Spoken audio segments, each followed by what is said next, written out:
Right, I think it's time for a seedling update, everybody. I have 3 places now where I've got my seedlings. So I've got here, this is the dining room in a south-facing bay window, so it gets lots of sunshine, especially this week because we've got the most amazing sunshine this week, so it's fabulous. And I will show you what I've got here in front of me. I've just got this little, it's like a coffee table, and I've just got a cover on it. And what I do is, this is like a holding bay for me before I take my seedlings out into the greenhouse. So downstairs in the basement, I've got my 2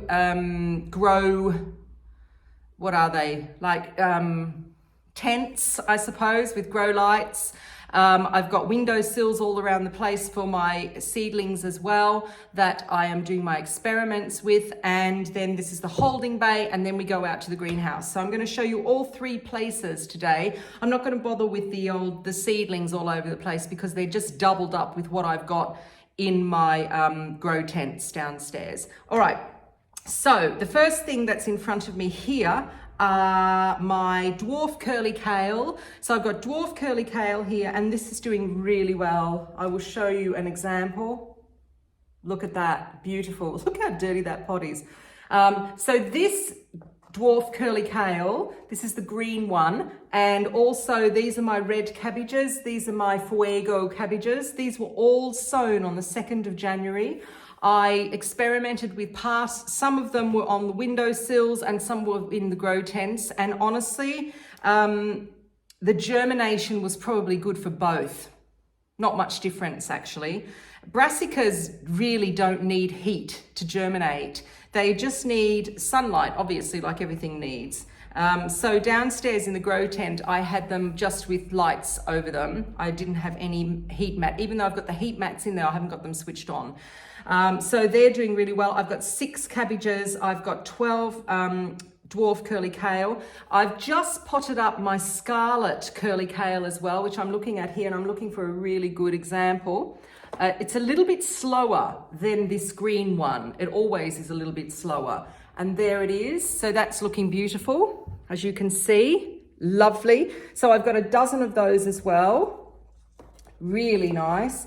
So I just pot them up. So when I start them, they start in these cells like this, the small cells. Oops. I'll show you this in a minute. And then I just pot them up. For the moment, I pot them up into these really small pots, tiny little pots. They're not even 9 centimeters. I think actually they're probably about 6 or 7 centimeter pots.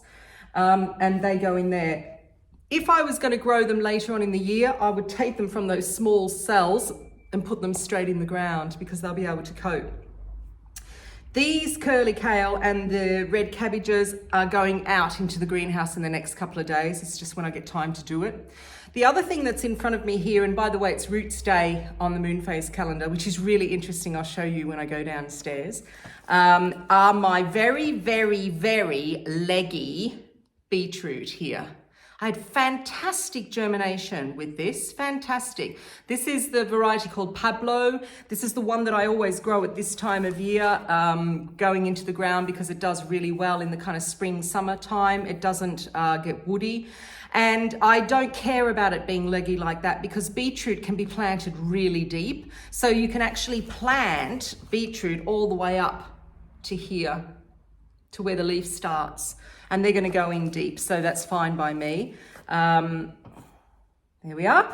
The other thing here in front of me, which I've just brought upstairs, are my first lot of lettuce. So this, and I had a little bit of funny germination here with those ones. And that's because I think the seeds were quite old, but I don't really mind because I'm going to start off another lot of those. Full germination here. This is Navara. This is the red leaf one. Beautiful. I've just got them up here for a couple of days, and then I'm taking them out in the greenhouse, and I'm going to pot these on as well, just into little pots, just for the moment. And this here is the Lolo Bionda. So that's good. And in here, which is not on, by the way, I don't have it on. This is a heated propagator, but I don't have it on, is my first lot of peppers. So, okay, This row here, I haven't planted. So it's not like it hasn't germinated. It's not been planted. I did 6 each of the long red Marconi, the red pepper king, pepper, the long yellow Ringo, and California Wonder. And germination wasn't bad, it wasn't great. And I think it's because I put it straight in the soil. Normally when I germinate my peppers, which I will actually show you what I do because I've just started off another lot of germination on my peppers. I put them on just some kitchen towel and dampen it. I'll show you, which I should have done with this, but I just couldn't be bothered. So, I mean, germination's not too bad. I think the best one that's germinated were the Red King. They're an F1, so I'm expecting them to germinate. But like I said, I've got another lot coming, which is good. So that's in the propagator. I just put the lid on because at night time this window gets quite cold.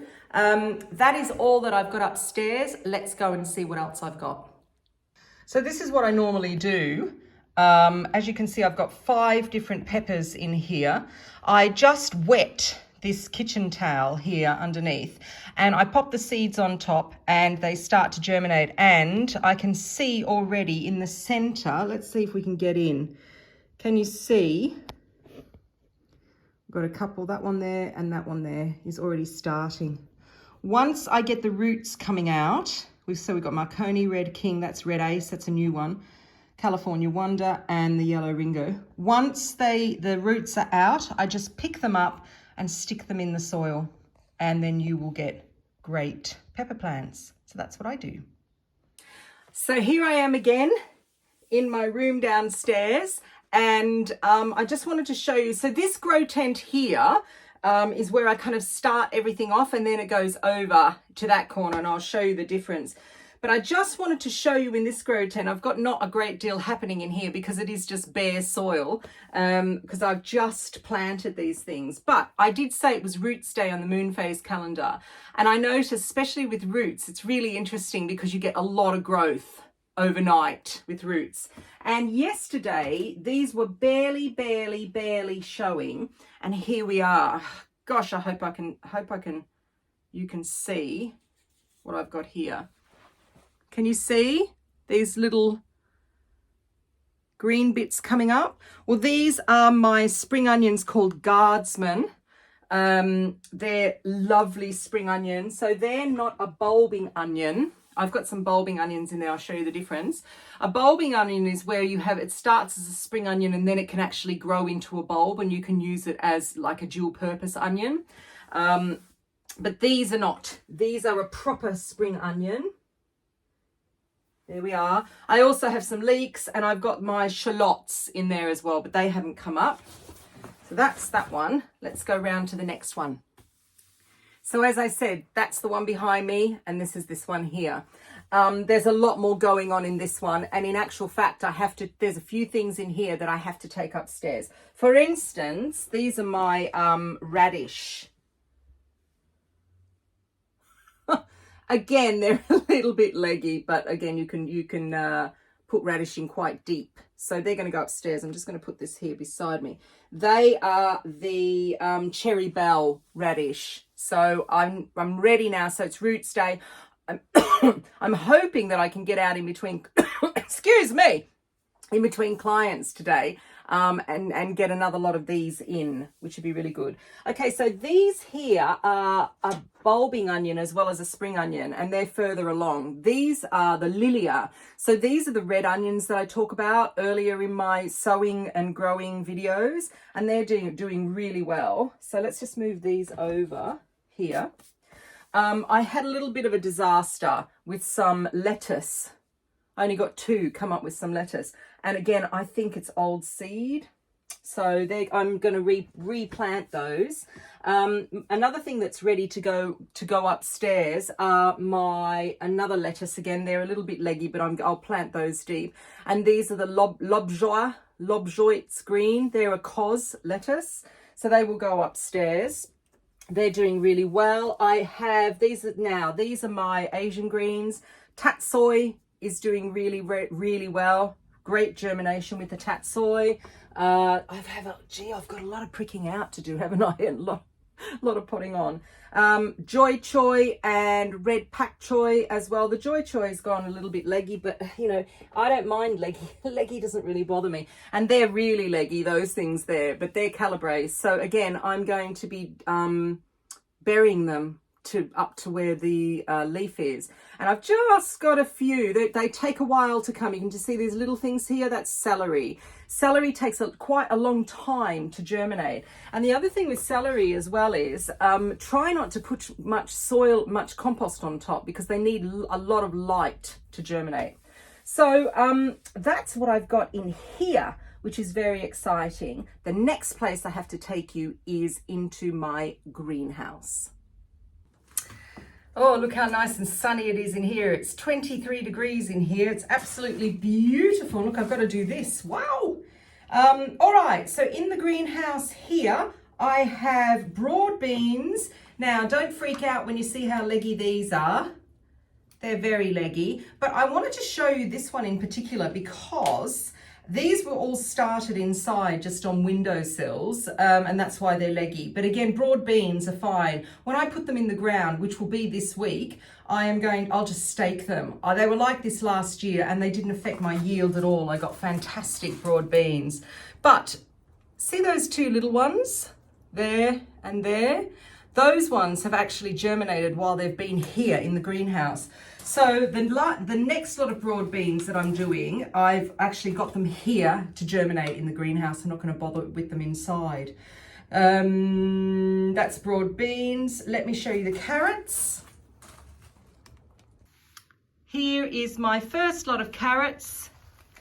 They were planted on the 2nd of January, and you can see they're starting to get true leaves now, which is beautiful. Lovely, lovely. Here is my next lot of carrots, and I'm just looking to see if anything's coming up, and nothing's really coming up yet, but that's fine. And I'm going to do one more lot of carrots as well. Now I'll show you my peas. And here are my peas.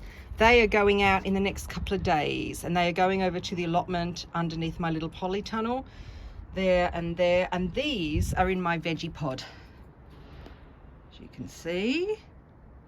So the vegepod has the netting cover on it and also the frost cover, and it keeps a really, really good temperature in here.